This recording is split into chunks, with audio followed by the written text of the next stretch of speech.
No one outruns the shadow of their pain.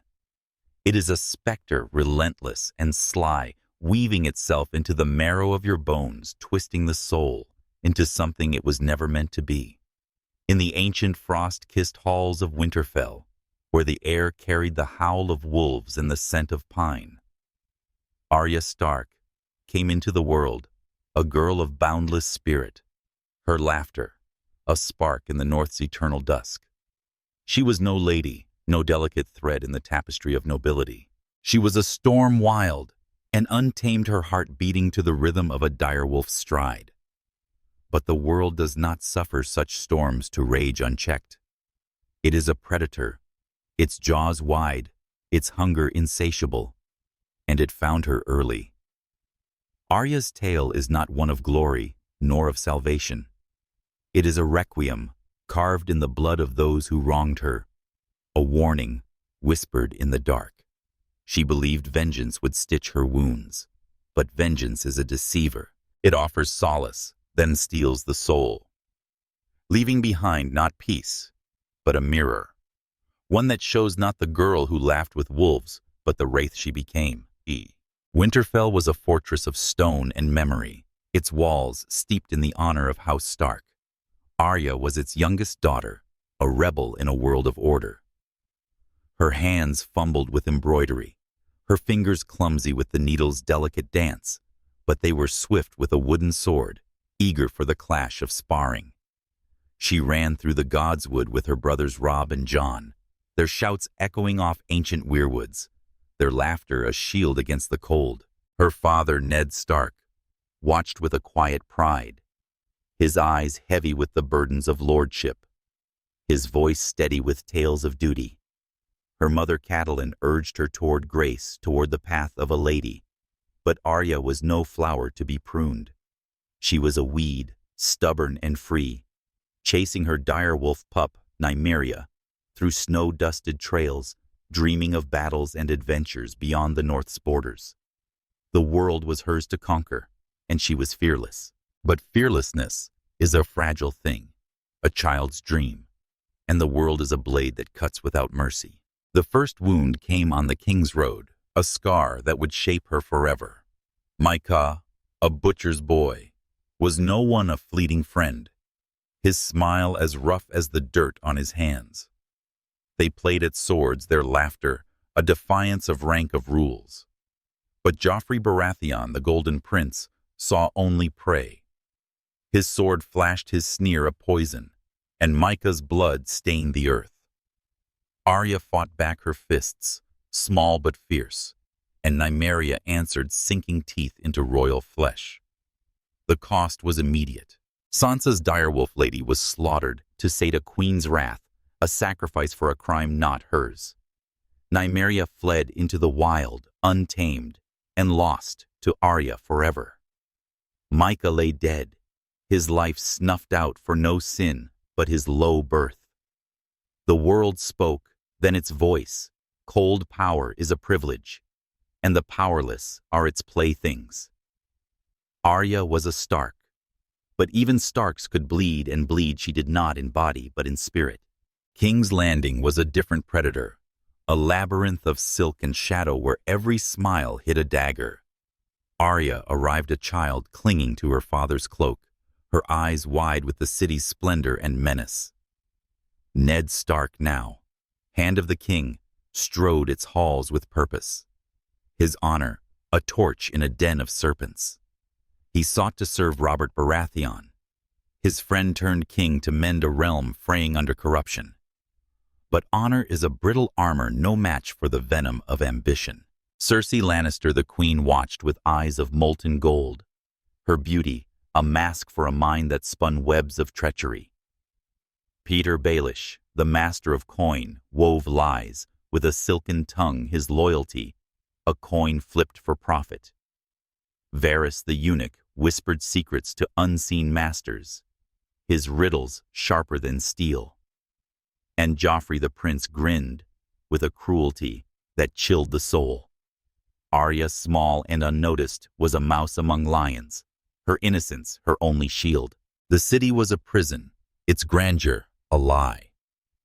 Arya chafed against its chains, slipping through its alleys to chase stray cats, practicing with needle the slender sword Jon had given her. It was her rebellion, her claim to the girl she was. But rebellion cannot hold back fate.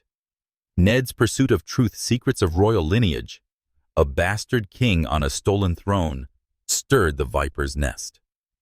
When Robert died, bloated and broken by his own excess, the trap closed. Ned stood in the throne room, his voice ringing with accusations. Joffrey was no true heir, the throne a lie. He believed in justice, in the sanctity of his word, in the oaths that bound men to honor. But oaths are dust and honor a noose. The gold cloaks betrayed him. Littlefinger's dagger gleamed, and Ned Stark fell. Arya, hidden among the crowd, saw it all. Her father's knees buckle. His truth mocked his head, severed by his own greatsword ice. The mob cheered, their voices a tide, but Arya's scream was silent, drowned in a sea of grief. The world she knew ended, and with it the girl she had been. That moment was Arya's crucible, the fire that forged her anew. The child who dreamed of adventure died with her father, and from her ashes rose a spark of vengeance, fierce and unyielding. She fled King's Landing, a hunted thing, her name a curse on Lannister tongues. Her hair was cropped, her identity buried beneath the guise of Arya, a boy bound for the wall. But her heart carried a list whispered in the shadows: Joffrey, Cersei, Ilyn Payne the Hound. They were not just names, but wounds, each a debt the world owed her. Vengeance was not a choice. It was a necessity, a lifeline in a realm turned hostile. A girl alone with no allies, but her rage could not afford to hope. She could only hate, and hate she did with a clarity that burned. The road was her school, and its lessons were merciless. Yoren, a grizzled night's watchman, led her north with a band of misfits, orphans, thieves, bastards. She learned to hide, to lie, to watch the world with eyes that trusted no one. But the road was no sanctuary. Lannister men hunted her, their blades eager for Stark blood. Lamy, a boy with a limp and a quick tongue, became her friend, his chatter a flicker of warmth. Gendry, a blacksmith's bastard, was another, his strength a quiet anchor. Hot Pie, clumsy and kind, completed their ragged pack. But warmth is fleeting in a world at war. When Lannister soldiers struck, Lamy fell, his throat pierced for no crime but his weakness. Yoren died defending them, his oaths to the Watch, no shield against steel. Arya survived, but survival is a cold companion, and her list grew longer. Harrenhal was her next trial, a castle of curses, its towers blackened by dragonfire long ago. Captured Arya was no longer Arya, but a nameless servant scrubbing floors under the gaze of Tywin Lannister himself. He did not know, her did not see the wolf beneath the grime, but she saw him, his cold intellect, his unyielding command, his role as the architect of her family's ruin. She added his name to her list, a silent vow. Harrenhal was a place of ghosts, its air thick with despair. She served, she listened, she learned. The men who ruled it, Weese, Chiswick, Amory, Lorch, were cruel, their laughter a lash.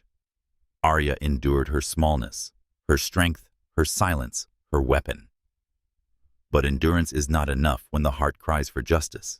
Then came Jaqen H'ghar, a prisoner turned enigma, his face unreadable, his voice a riddle. He owed her a debt for saving his life, and he offered 3 deaths a gift from a man who served a god of many faces. Arya chose with care her rage, her guide. Weese, a sadistic overseer, died choking on his own blood, his cruelty silenced. Chiswick, a leering brute, fell from a wall, his laughter stilled, but the third name was a gambit. She named Jaqen himself, a test of his power, a demand to free her and her friends. He laughed not with malice, but with a strange respect, and offered more, a path to Braavos, to the house of black and white, to a life beyond her pain. She refused, not ready to abandon Arya Stark, her list, her hate. But the seed was sown, and the world turned. Harrenhal's lessons were not just of death, but of power. Arya saw it in Tywin's commands, in Jaqen's precision, in the fear that clung to those who ruled. Power was not honor, not justice, but control over life, over death, over fate. She tasted it when she killed, when she whispered names and saw them fall. But power is a poison, and it seeped into her veins. Each death was a victory, but victories are hollow when the heart remains broken. Her father's voice did not return. Her mother's arms did not open. Her brothers did not rise. The list was her purpose, but purpose is a cruel master. It demands everything, your joy, your trust, your soul. What is vengeance if not a hunger? It gnaws at the heart, promising fullness, but leaving only want. Arya's list was her banquet, each name a morsel to sate her grief. But grief is a chasm, and no blood can fill it. Joffrey's malice, Cersei's treachery, Tywin's ambition. They were not just enemies, but forces too vast for a girl's blade to conquer. Yet she tried because trying was all she had. The world had stolen her family, her home, her innocence. Vengeance was her rebellion, her refusal to let the world win. But the world is not a foe you can slay. It is a storm, and storms do not care who they drown. The road stretched on, and Arya with it. She escaped Harrenhal with Gendry and Hot Pie, her small band a flicker of hope in a darkening world. But hope is a fragile thing, easily crushed. The Brotherhood without banners found them outlaws who claimed to fight for the small folk, but served their own ends. Beric Dondarrion, with his scarred face and weary eyes, spoke of justice. Thoros of Myr, the Red Priest, spoke of miracles. But Arya saw through their words. They were players in the same game, their banners no cleaner than the Lannisters. When they sold Gendry to Melisandre, a priestess of fire, Arya's trust shattered. She ran her heart a fortress, her list, her only ally. The Hound caught her then. Sandor Clegane, a beast of scars and snarls, his name etched on her list for Micah's blood. He was Joffrey's dog, a killer without mercy. Yet he was no simple monster. He dragged her through a realm at war, his protection a chain she did not want. Their journey was a clash of fire and ice, of hate and necessity. Sandor spoke truths she loathed. The world was cruel, and only the strong survived. His burned face was a map of his own pain, his cynicism, a mirror of her growing darkness. When she left him wounded and begging for death, she did not grant it.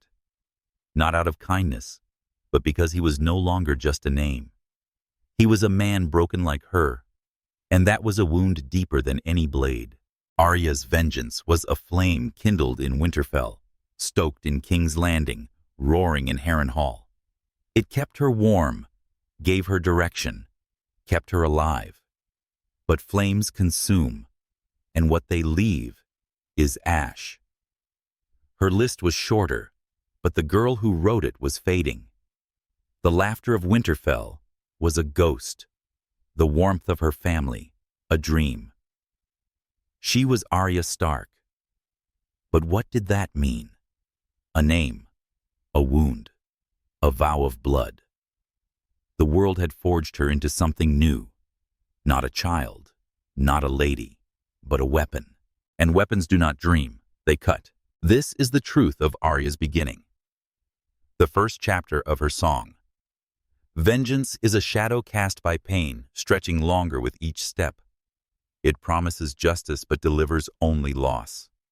Ned died for his honor, and his daughter inherited his pain. Cersei schemed for her throne, and her schemes sowed the seeds of Arya's hate.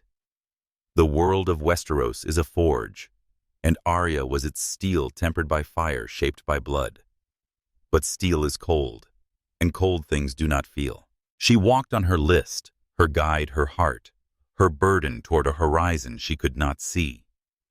The sea waited, and with it, truths sharper than any sword.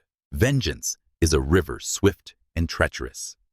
It carries you through rapids of rage, promises calm waters of justice, but hurls you into whirlpools of despair. For Arya Stark, it was the current that swept her from Harrenhal's cursed stones to the lawless wilds of the Riverlands, from the Brotherhood's flickering fires to the salt-sprayed docks of Braavos. Her list was her rudder steering her through a world that sought to drown her. She thought each name crossed off would bring her closer to shore, to the girl who once laughed in Winterfell's halls. But rivers do not lead to peace. They carve canyons, erode foundations, and leave you stranded in a landscape you no longer recognize. Arya's vengeance was her guide, her lifeline, her prison. It kept her moving, but movement is not salvation. It is only the illusion of escape, and the truth waits downstream, cold and unyielding. The escape from Harrenhal was a theft of freedom snatched in the dead of night. Arya Gendry and Hot Pie slipped through the castle's shadows, their footsteps muffled by fear. Harrenhal had been a crucible, its air thick with the stench of blood and betrayal. Tywin Lannister's presence had loomed like a storm cloud, his every word a reminder of the power that crushed her family. Jaqen H'ghar's gift of 3 deaths had been a spark, a taste of retribution, but it was not enough. The list in her heart: Joffrey Cersei, Ilyn Payne, the Hound. Tywin burned brighter than ever, each name a vow to make the world pay. As they fled, the wind carried the castle's curses, but Arya felt no relief. Freedom was a lie when your soul was tethered to hate.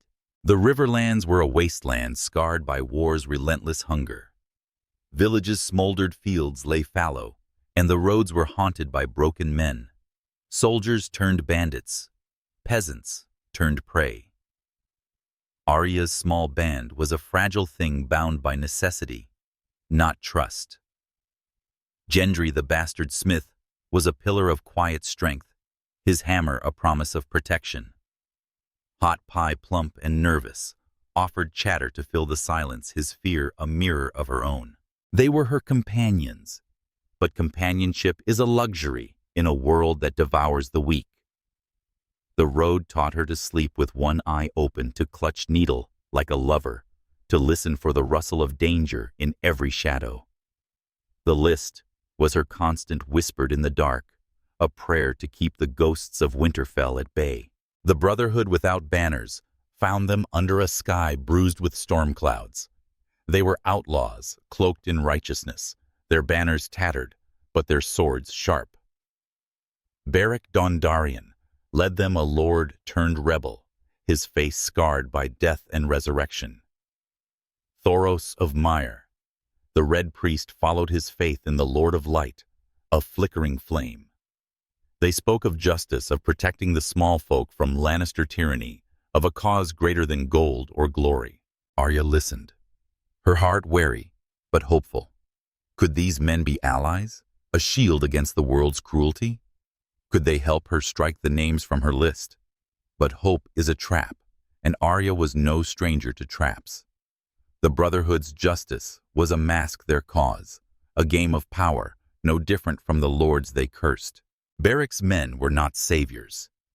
They were scavengers feeding on the chaos of war. They raided, they fought, they preached, but their hands were as stained as those they hunted. Arya saw it in their eyes, the hunger for purpose, the weariness of men who had seen too much. Thoros' miracles bringing Beric back from death were no comfort. Each resurrection dimmed. The man left him less human, more ghost. Arya, who carried her own ghosts, understood. The Brotherhood offered her shelter, but shelter is not home. When they captured the Hound Sandor Clegane, she thought justice was near. He was on her list, the killer who butchered Micah Joffrey's snarling dog. But the Brotherhood's trial was a farce, a performance for their own egos. Sandor walked free, his crimes unpunished, and Arya's rage grew sharper, a blade honed by betrayal. The final straw came when the Brotherhood sold Gendry to Melisandre the Red Priestess, whose eyes burned with fanatic zeal. Gendry was no mere smith. He was Robert Baratheon's bastard, a threat to the Iron Throne. Melisandre saw power in his blood, a sacrifice to her fiery god. Arya watched helpless as her friend was taken, his fate sealed by men who claimed to fight for the weak. The Brotherhood's hypocrisy was a mirror of the world's words of honor, masking deeds of greed. She ran her heart a fortress, her trust shattered. The list was her only truth now. Its name's a litany against a world that lied with every breath. Joffrey, Cersei, the Hound, Tywin, Melisandre. Each was a debt and Arya would collect no matter the cost. The Hound caught her again, a shadow in the wilderness, his burned face a map of pain. Sandor Clegane was a paradox, a monster who killed without remorse, yet a man who shielded her from worse fates. He was on her list, his name carved deep for Micah's blood, but he was no longer just a name. He was a presence, a force, a mirror of her own growing darkness. Their journey through the Riverlands was a dance of hate and necessity, a clash of wolf and dog. Sandor did not coddle her, did not lie. He spoke of the world's cruelty of strength as the only currency that mattered. The weak don't survive. He growled, his voice rough as gravel. You kill or you die. Arya hated him, but his words took root. The world had no place for mercy, no room for the girl she had been. She listened, and her list grew heavier, a burden she carried alone. Their path was a gauntlet of horrors. The Riverlands bled its people caught in a war they did not choose. Arya saw children, orphaned women, broken men turned to beasts. The Red Wedding loomed on the horizon, a storm she could not yet see. Robb, her brother, was fighting a young wolf-crowned king, and Arya clung to the hope of reaching him, of reuniting with her mother, of rebuilding Winterfell's warmth. But hope is a cruel jest. When they neared the twins, the seat of House Frey, the air grew thick with dread. Sandor sensed it, his instincts sharper than hers. The Freys were no allies, their loyalty as thin as their smiles. Arya pushed forward, desperate for family, but the gates of the twins opened to slaughter. The Red Wedding was a massacre orchestrated by Walder Frey, Tywin Lannister, and Rose Bolton. Robb's crown fell, his body desecrated, Catelyn's throat slit. Arya, outside the castle, heard the screams, saw the banners burn. Her world shattered again, the last threads of hope severed. She added Walder Frey to her list, his name a vow written in her mother's blood. The Hound dragged her away, his grip iron, his curses a lifeline. She was numb, her heart a void, her list the only thing keeping her from sinking into despair. Sandor was no savior, but he was a shield, a brutal truth in a world of lies. Their journey grew darker, a descent into a realm where survival was the only law. He taught her to fight not with honor, but with savagery. Strike first, he said, or you're dead. She practiced with needle, her movements sharper, her heart colder. But the Hound was not just a teacher. He was a mirror. His scars spoke of a life shaped by pain, his cynicism a reflection of her own. He had his own list, though he never spoke it. His brother, Gregor the Mountain, who burned him as a child. Sandor's vengeance was a shadow like hers, but it consumed him, left him less man than beast. Arya saw it, and it frightened her, not because he was a monster, but because she was becoming one. When Sandor faced death wounded in a skirmish with Brienne of Tarth, Arya stood over him. He begged for the end, his voice raw with pain. "Do it," he rasped. "You know I deserve it." Micah's face flashed in her mind, the butcher's boy he killed without a second thought. Her list demanded his blood, her heart demanded justice. But she walked away, leaving him to the ravens. It was not mercy, not forgiveness. It was something else. A recognition that killing him would not heal her, would not bring Micah back, would not undo the Red Wedding. Sandor was no longer a name. He was a man broken like her, and that truth was a wound deeper than any blade. The river carried her to salt pans, to a ship bound for Braavos. Jaqen's coin, a token from Harrenhal, was her passage, a key to a world beyond Westeros. She was alone now. Gendry gone, hot pie safe, but distant. Sandor left behind. The list was her only companion, whispered in the ship's creaking hold. Joffrey Cersei, Walder Frey, Tywin, Melisandre. Braavos was a promise not of peace but of power. The House of Black and White waited a temple of death, and Arya, the girl who had lost everything, was ready to learn its secrets. She thought it would sharpen her vengeance, make her a blade to cut down her enemies. But blades are forged in fire, and fire burns the hand that wields it. The world of Westeros is a riverbed, carved by the pain of those who walk it. Robb died for his crown, his dream of a free north, drowned in betrayal. Catelyn died for her children, her love, a flame snuffed out by treachery. The Brotherhood preached justice, but their hands were as bloody as the lords they despised. And Arya, she lived for vengeance, but living is not thriving. Her list was her map, but maps do not show the cost of the journey. The river flowed on, and Arya with it toward a city of canals and shadows. Braavos was not a destination, but a turning point, a place where the girl who was Arya Stark would face a choice to become no one, or to remain a wolf, bound to her pain, her hate, her list. This is the truth of Arya's second chapter, a verse in her Song of Loss. Vengeance is a river swift and unforgiving. It carries you forward, but never to peace. Robb's crown was broken. Catelyn's heart was silenced, and Arya's soul was scarred. The world is a crucible, and she was its steel, tempered by betrayal, shaped by blood. But steel is cold, and cold things do not dream. She sailed on her list, her guide her heart, her burden toward a horizon sharp with secrets. The sea waited, and with it truths that cut deeper than any sword. Vengeance is a mask, seductive and cold. It cloaks the face in purpose, hides the scars of pain, and whispers of power over those who wound you. But masks are lies, and lies erode the soul beneath. For Arya Stark, the mask was forged in Braavos, in the shadowed halls of the House of Black and White, where death was not a punishment, but a god. She came seeking strength, a blade sharp enough to carve her list into the world's flesh. Joffrey Cersei, Walder Frey, Tywin, Melisandre. The names were her prayer, her anchor, her curse. She thought the faceless men would make her their instrument, a specter to haunt her enemies. But the mask demanded a price, herself, her heart, her name. Arya's vengeance was her guide, her salvation her shackle. It promised justice, but justice is a phantom, and phantoms lead only to shadows.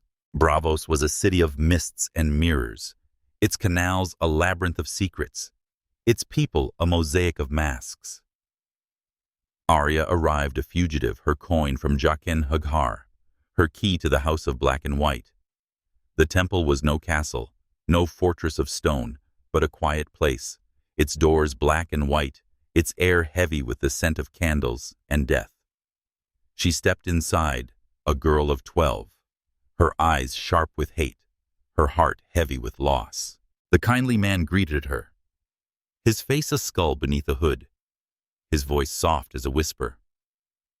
"Who are you?" he asked. "No one." She lied, but the lie was thin. She was Arya Stark, daughter of Winterfell, bearer of a list that burned in her blood. The faceless men saw through her, but they did not turn her away. They offered her a path not to vengeance, but to oblivion, a chance to shed her pain and become a servant of the many-faced god. The training was a crucible, unlike any she had faced. In Winterfell, she learned to spar. On the road, she learned to survive. But in Braavos, she learned to unmake herself. The faceless men were not mere killers. They were priests. Their art, a ritual. Their purpose, a mystery. They taught her to move unseen, to blend into crowds, to listen to the world's pulse. She swept floors, scrubbed corpses, and learned the language of lies. The kindly man gave her tasks: beg in the streets, sell clams in the docks, watch the lives of strangers. Each was a lesson in shedding Arya Stark and becoming no one. But Arya could not shed her heart. At night she whispered her list, a rebellion against the god she served. Joffrey, Cersei, Walder Frey. The names were her defiance, her refusal to let go of the girl who lost everything.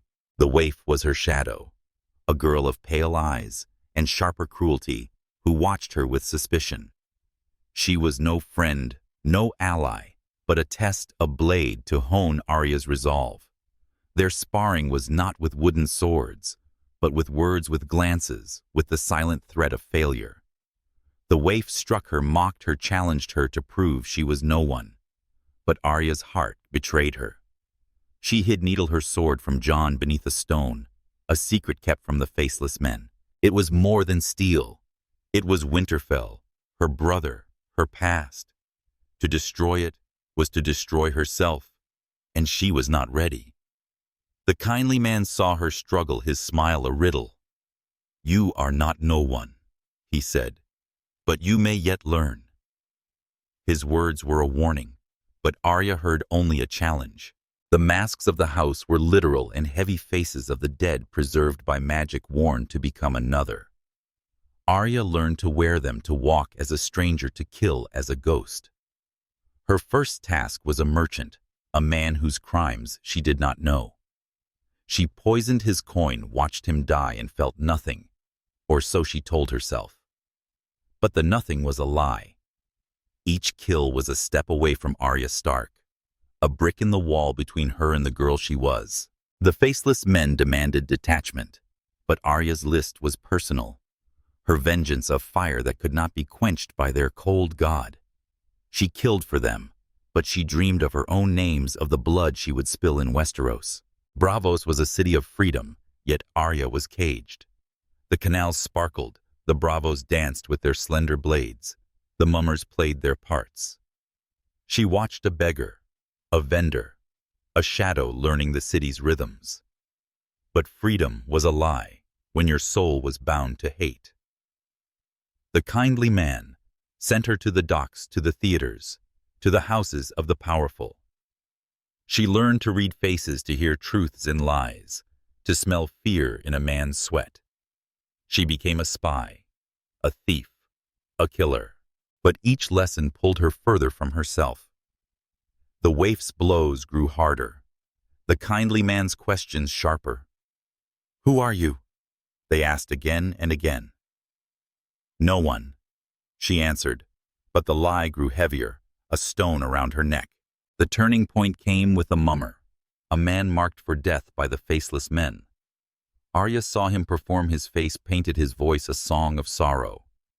He was no monster, no Joffrey, no Walder Frey, yet the god demanded his life.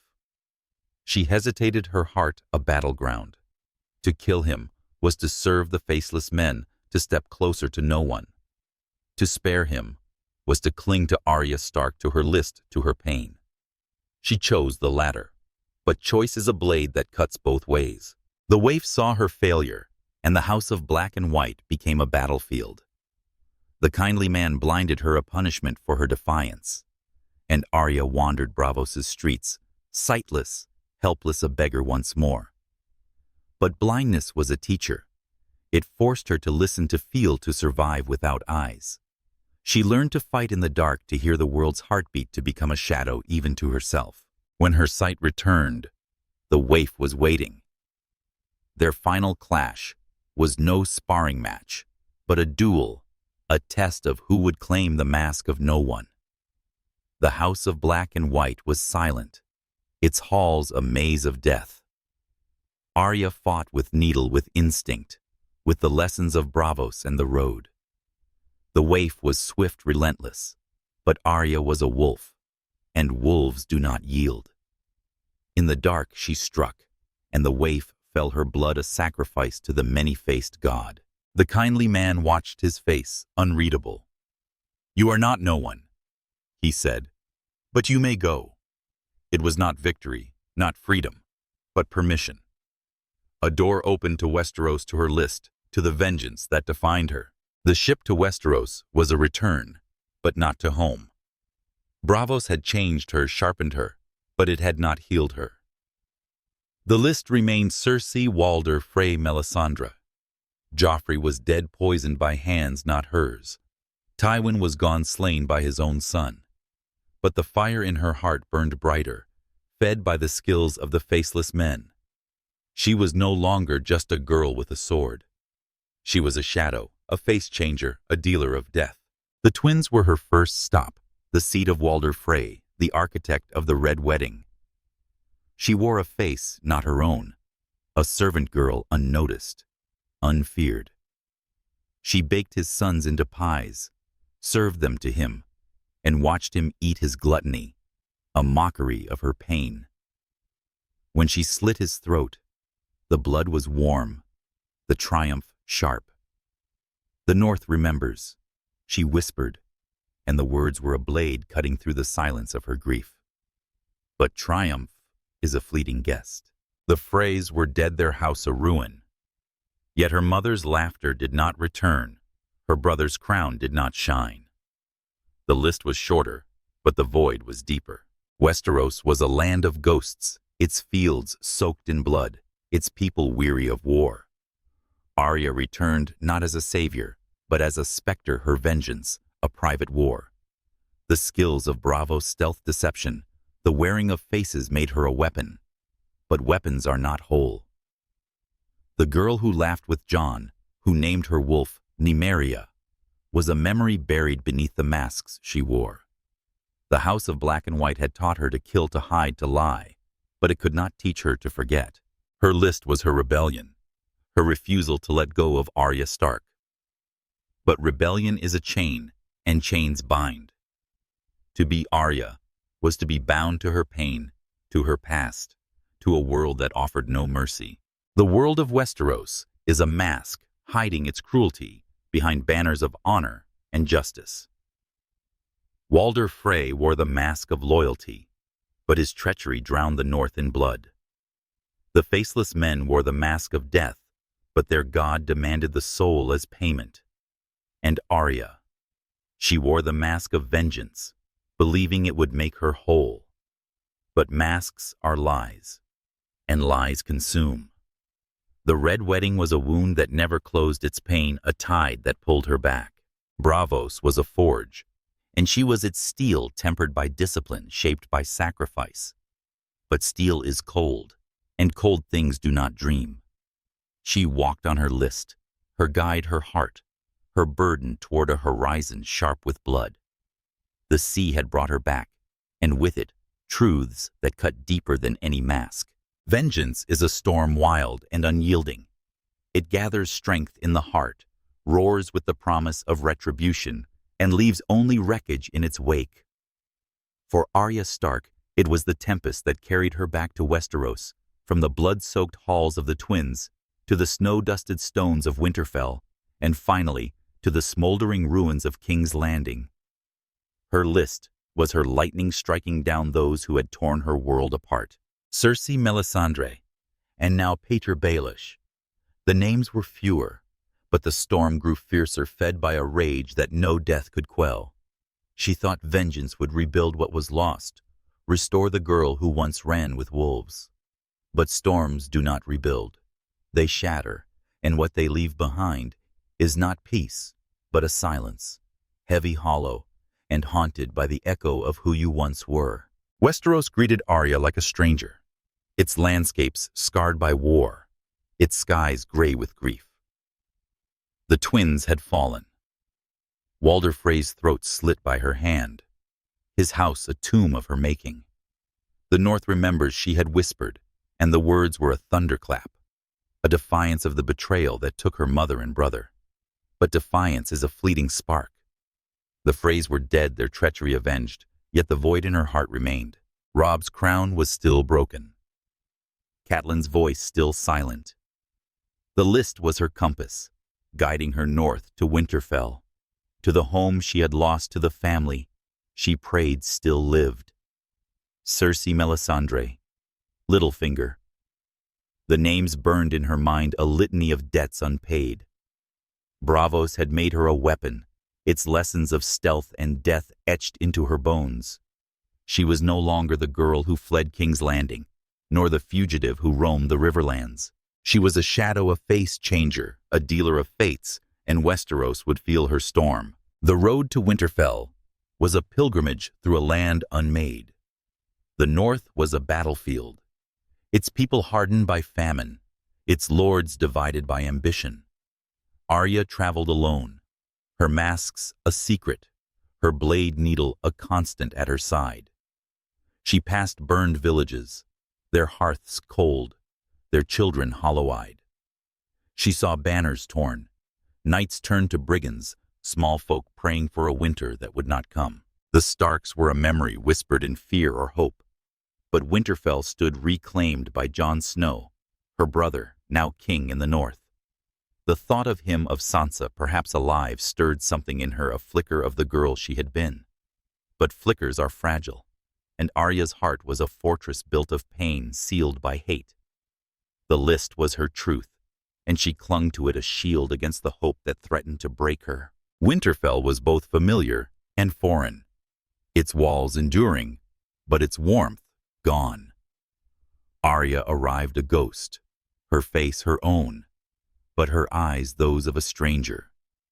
Sansa greeted her, no longer the sister who dreamed of princes, but a woman, forged in suffering, her gaze sharp as frost. Jon embraced her, his crown heavy, his heart heavier. The reunion was not the hearth fire Arya had imagined. The Starks were scattered Bran, a seer lost to visions, Rick and dead Robb, and Catelyn ghosts. Winterfell was theirs again, but it was a hollow victory, its halls echoing with absence. Arya saw it in Sansa's guarded smile, in Jon's weary shoulders. They had survived, but survival is not joy. It is endurance, and endurance leaves scars. Yet for a moment, Arya let herself feel the stone beneath her feet, the snow in her hair, the weight of family. But the list whispered and the storm stirred. Winterfell was a battleground not of swords, but of secrets. Peter Baelish. Little fingers slithered through its corridors, his smile a dagger, his words a poison. He had betrayed her father, sold Sansa to monsters, and woven a web of chaos to climb his ladder of ambition. Arya watched him, her Braavosi training a lens, seeing the lies in his glances, the greed in his silences. He was on her list, a name added not for blood, but for betrayal, for the ruin he had sown. Sansa too saw him, but her game was different, patience, not blades her weapon. Arya, trained to strike, chafed at her sister's caution. The storm in her demanded action, demanded blood. She wore faces to spy, listened in shadows, and found proof of Littlefinger's treachery. Letters, whispers, plans to pit Stark against Stark. The trial of Petyr Baelish was a reckoning, not in a battlefield, but in Winterfell's great hall. Sansa led, her voice steady, her accusations a net. Arya stood beside her, needle at her side, her eyes cold as the north. Littlefinger's mask slipped, his charm unraveling, as Sansa laid bare his crimes, the murder of Lysa Arryn, the betrayal of Ned Stark, the manipulation of the realm. Arya stepped forward, her voice a blade, naming him for what he was, a traitor, who sold her family for power. When she slit his throat, the act was swift, the blood a storm's release. The hall was silent, the north watching, and Littlefinger's body fell, his ladder broken. Another name crossed off, another debt paid. But the storm did not calm. The void grew wider, the silence deeper. Vengeance was a thief, and it stole another piece of her heart. Winterfell was not the end, but a pause. The north faced a greater threat, the White Walkers, a tide of death beyond the wall. Jon prepared for war, his eyes on the horizon, his heart torn between duty and family. Sansa ruled her mind a fortress, her strength a beacon. Arya, though, was no soldier, no queen. She was a weapon, her purpose, her list. Cersei remained in King's Landing, a queen on a stolen throne, her name a fire in Arya's blood. Melisandre, the Red Priestess, was out there, her crimes against Gendry, a debt unpaid. The storm drove her south to the heart of the realm, where the Game of Thrones played its final moves. She left Winterfell, her siblings' voices, fading her list, her only guide. King's Landing was a city on the edge of ruin, its walls trembling under the weight of war. Daenerys Targaryen, the Dragon Queen, had come with fire and fury, her armies encircling the capital, her dragons circling the skies. Cersei held the Red Keep, her defiance a fortress, her ambition unbroken. Arya slipped into the city, a shadow among shadows, her Braavosi skills her cloak. The streets were alive with fear, the small folk caught in a war of queens. She saw hunger in their eyes, despair in their steps, and for a moment she remembered Micah, the butcher's boy, whose death had set her on this path. The world had not changed. It still devoured the weak, still rewarded the cruel. Her list was a rebellion against that truth. But rebellions are storms, and storms spare no one. The siege of King's Landing was a maelstrom, a clash of fire and steel. Daenerys's dragons rained death, their flames turning stone to ash, flesh to dust. Arya moved through the chaos, her target Cersei, her mission clear. But the city was a graveyard, its alleys choked with the dead, its air thick with smoke. She saw children burned, mothers screaming, men crushed beneath falling towers. The storm of vengeance was not hers alone. Daenerys wielded it, her dragons a mirror of Arya's own rage. Cersei, the queen who had taken her father, was within reach, but fate was swifter. The Red Keep collapsed its walls, burying Cersei and Jaime, her brother lover, in a tomb of their own making. Another name gone not by Arya's hand, but by the world's cruel justice. The storm raged on, but the lightning missed its mark.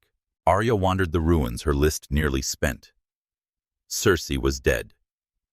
Walder Frey, a memory. Littlefinger, a corpse. Melisandre, she learned, had died in the north, her fire snuffed out by her own god. The names that had driven her were fading, yet the storm did not abate. She saw Daenerys crowned in ash, her victory a pyre of innocent lives. The Dragon Queen's vengeance was a storm of its own, born of exile, loss, and a dream of justice. Arya recognized it not as an enemy, but as a reflection. Both were women shaped by pain, driven by lists, Daenerys's of cities, Arya's of names. But the storm left only devastation, and Arya, walking among the dead, felt the weight of her own wreckage. Vengeance had not rebuilt. Winterfell had not restored her family, had not healed her heart. It had only carved her into something new, something cold. The world of Westeros is a storm, its winds fueled by the pain of those who walk it. Sansa endured her strength, a quiet thunder, her crown a defiance of the world's cruelty. Jon fought his duty, a lightning rod drawing the storm's wrath. Daenerys burned her justice, a wildfire that consumed her soul. And Arya, she lived for vengeance, but living is not thriving. Her list was her guide, but it was also her chain binding her to a past that could not be undone. King's Landing was a mirror, showing her the cost of her storm. The Red Wedding, the fall of her father, the loss of her home. They were wounds that no blood could heal. She stood in the ashes, her heart a tempest, her future a question. The sea called, and with it a horizon sharp with truths. Vengeance is a horizon distant and unattainable. It beckons with the promise of closure, a line where pain ends and justice begins, but it recedes with every step, leaving only the endless road.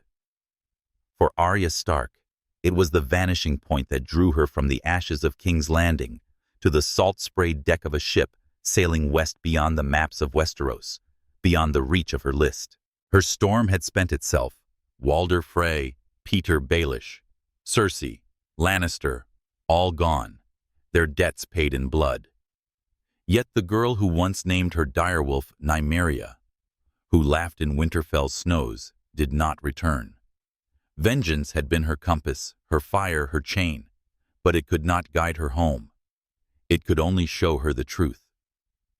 The soul that chases vengeance finds no peace, only the courage to seek a new horizon, one not drawn in blood, but in the quiet of what remains. King's Landing was a graveyard. Its spires blackened, its streets choked with the dead.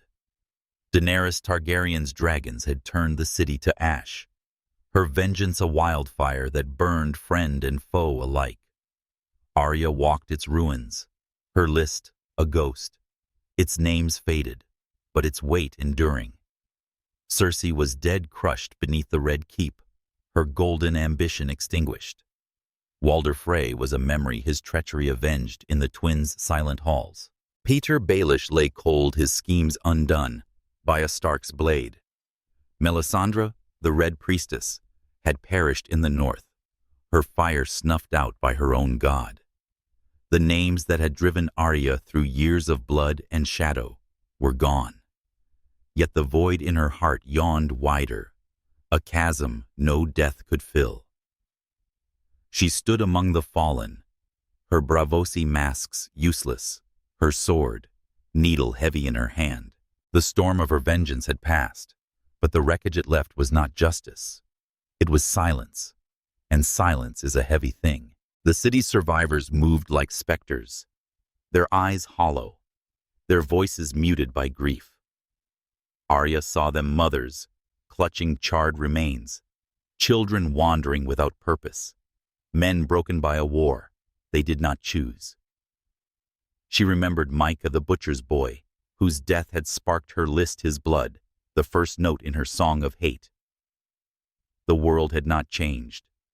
It still devoured the weak, still crowned the cruel. Her vengeance had struck down kings and lords, but it had not spared the small folk, had not rebuilt the homes burned by war. Daenerys's fire, born of her own list of wrongs, exile, betrayal, loss, had mirrored Arya's, a storm of retribution that left only ash. In the Dragon Queen's triumph, Arya saw her own reflection, not as a hero, but as a force of destruction. The realization was a blade cutting deeper than any she had wielded. Vengeance did not heal the world. It only scarred it, and her soul bore the same marks. Jon Snow, her brother in all but blood, stood at the heart of the city's ruin.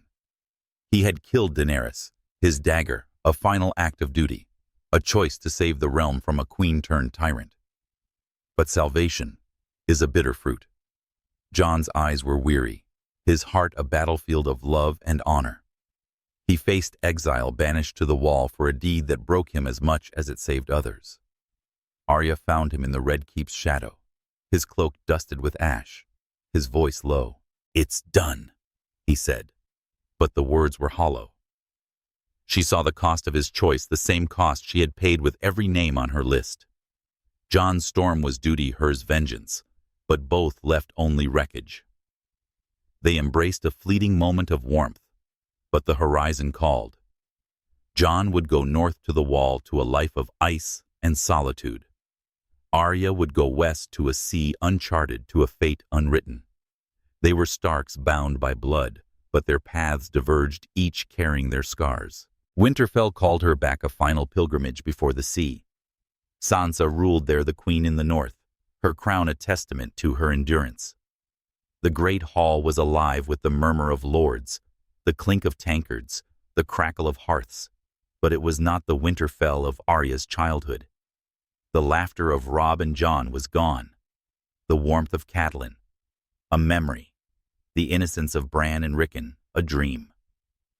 Sansa's strength was a quiet flame, her rule, a balance of wisdom and steel. She welcomed Arya, her sister, but the years had built walls between them. Sansa had survived through patience, Arya through blood. They stood together, two wolves in a den remade, but the bond was strained, a thread stretched thin by time and pain. Arya saw it in Sansa's eyes, the weight of a crown, the loneliness of power. The North remembered, but what it remembered was loss. Arya walked the God's Wood alone, the weirwood's red eyes watching its whispers, a chorus of the past. She knelt before the heart tree needle across her knees and thought of her list. It had been her map, her purpose, her God. Each name crossed off had felt like a step toward home, toward the girl who sparred with Jon, who named her wolf Nymeria, who dreamed of freedom. But home was not a place, not Winterfell stones, nor Sansa's embrace. It was a feeling, and that feeling was gone, burned away by the fire of her vengeance. The God's Wood was silent, offering no answers, no absolution. She rose, her heart a question, her future a blank page. The list was done, but Arya was not.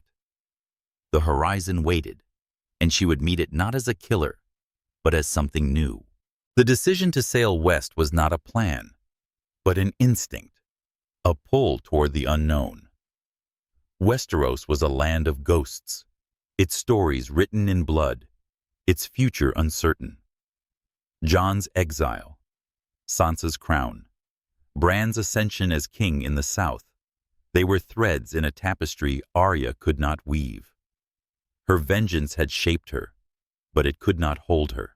The tales of the sunset sea of lands beyond the maps stirred something in her, a spark of the girl who dreamed of adventure, who chased wolves through snow. She found a ship in White Harbor, its captain a grizzled man who asked no questions, its crew a motley band of wanderers. The sails caught the wind, the hull creaked, and Arya stood at the prow, the sea spray cold against her skin. Westeros faded a shadow on the horizon, and with it the weight of her list. The sea was vast, its waves a language of secrets. Arya felt its rhythm, its indifference, its truth. It did not care for her pain, her vengeance, her name. It was neither friend nor foe, only a mirror reflecting the woman she had become. She thought of her journey, of the blood she had spilled, of the masks she had worn. In Winterfell, she was a child, innocent and wild. On the road, she was a fugitive learning the world's cruelty. In Braavos, she was a student forging herself into a weapon. In King's Landing, she was a specter chasing a list that promised justice but delivered only ash. Each step had carved her, shaped her, scarred her. She was Arya Stark. But what did that mean? A name, a wound, a story of vengeance that had no end, only a pause. The others who walked Westeros's paths haunted her thoughts, their storms a mirror of her own.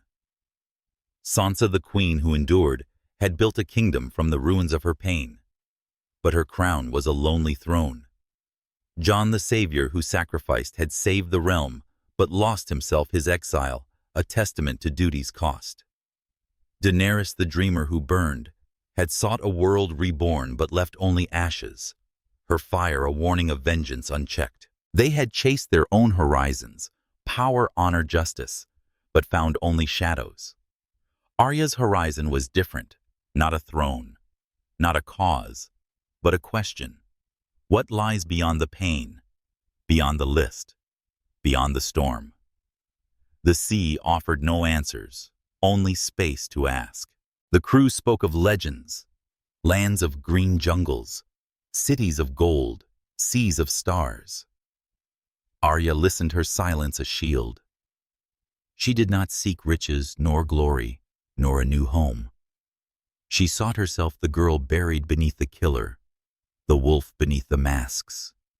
The sea was a canvas blank and vast, where she could write a new story, not of vengeance, but of discovery. Yet the past clung to her, a tide pulling back. She dreamed of Winterfell, of her father's steady voice, her mother's fierce love, her brother's laughter. She dreamed of Micah, of Lami, of Gendry, of the Hound. Each was a wound, each a lesson. Vengeance had not healed them, had not brought them back. It had only carried her forward to this ship, to this sea, to this moment. The revelation was not a thunderclap, but a whisper soft as the waves against the hull. Vengeance was not her enemy, nor her savior. It was her teacher, showing her the limits of her rage, the cost of her pain, the fragility of her heart. It had forged her, but it could not define her. The list had been a chain, binding her to a past she could not change. To sail west was to break that chain, not to find peace, but to seek something else, something beyond the names, beyond the blood, beyond the storm. Peace was a lie, a bard's tale for children. But purpose was real, and Arya's purpose was to see, to know, to be. She was not no one as the faceless men had demanded. She was not just a Stark, bound to the North's memory. She was Arya, a woman carved by loss, tempered by vengeance, and driven by the courage to face the unknown. The world of Westeros is a horizon ever receding, its promises of justice and power fading with each step. Sansa's crown was a victory, but it was also a burden, a reminder of all she had lost. Jon's exile was a sacrifice, but it was also a freedom, a chance to live beyond duty's chains. Daenerys's fire was a dream, but it was also a nightmare, a lesson in the cost of vengeance. And Arya, her list was her storm, her guide, her prison. It carried her through a world that broke her, but it could not hold her forever. The sea was her new map, its waves a song of possibility. She sailed west, not to escape her pain, but to carry it, to let it shape her without consuming her.